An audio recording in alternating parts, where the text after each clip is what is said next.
नमस्कार, आप देख रहे हैं वीके न्यूज। मैं हूं दिवाकर विक्रम सिंह। जिस पल का इंतजार था वो घड़ी आ गई और विदेश मंत्री एस जयशंकर न्यूयॉर्क के संयुक्त राष्ट्र महासंघ के 78वें सत्र में जमकर बोले। उन्होंने बिना नाम लिए हुए कनाडा और चीन की जमकर क्लास लगाई।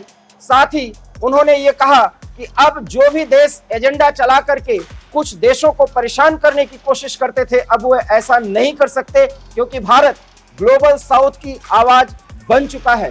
अब एजेंडा के आधार पर राजनीति में आतंकवाद का मिश्रण नहीं किया जा सकता। कनाडा का नाम उन्होंने नहीं लिया, लेकिन जिस तरीके से राजनीतिक एजेंडे के तहत किसी देश के मामलों में अगर कोई दूसरा देश दखल देता है तो भारत उसकी आवाज बनेगा, इस बात की खुलेआम घोषणा विदेश मंत्री एस जयशंकर ने की है। साथ ही साथ इस संबोधन की सबसे अहम बात यह रही कि जब उन्होंने शुरुआत की तो उन्होंने कहा, नमस्ते, मैं भारत से हूं।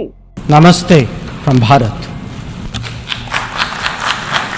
और इसके बाद विदेश मंत्री पूरी तरीके से ग्लोबल साउथ की आवाज, जिस तरीके से भारत बना है, उसका जिक्र किया और साथ ही साथ G20 का जो परिणाम रहा और पूरी दुनिया को एक साथ एक वसुधैव कुटुंबकम के भाव से जोड़ने का जो भारत का सफल प्रयास रहा, उसका भी जिक्र किया।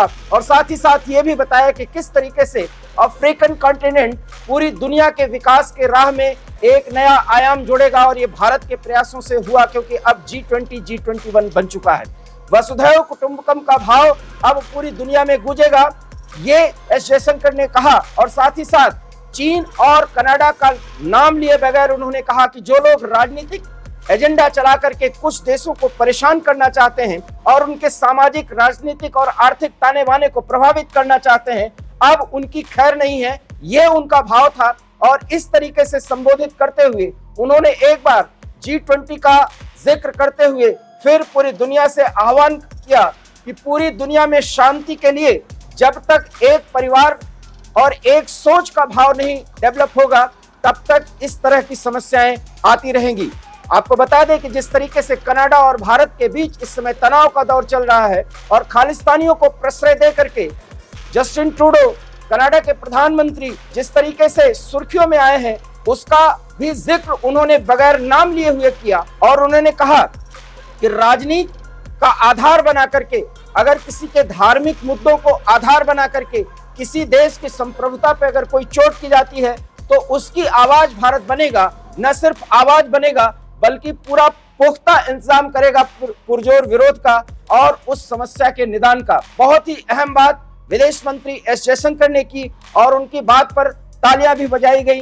ये वो महत्वपूर्ण बात थी जिसका इंतजार 78वें सत्र के संबोधन से ये अपेक्षा की जा रही थी कि विदेश मंत्री इस तरह की बात करेंगे, क्योंकि इस समय जो दौर चल रहा है उसमें जस्टिन ट्रूडो की जो भूमिका है खालिस्तानी आतंकियों को प्रश्रय देने की, उस पर एक बड़ा दबाव बनाने की कोशिश और वैश्विक बिरादरी को अपने साथ लाने की कोशिश विदेश मंत्री एस जयशंकर ने की है। और उन्होंने कहा है कि एजेंडा के आधार पर अब विश्व की राजनीति को न तो दिशा दी जा सकती है और न उससे विश्व की दशा सुधर सकती है।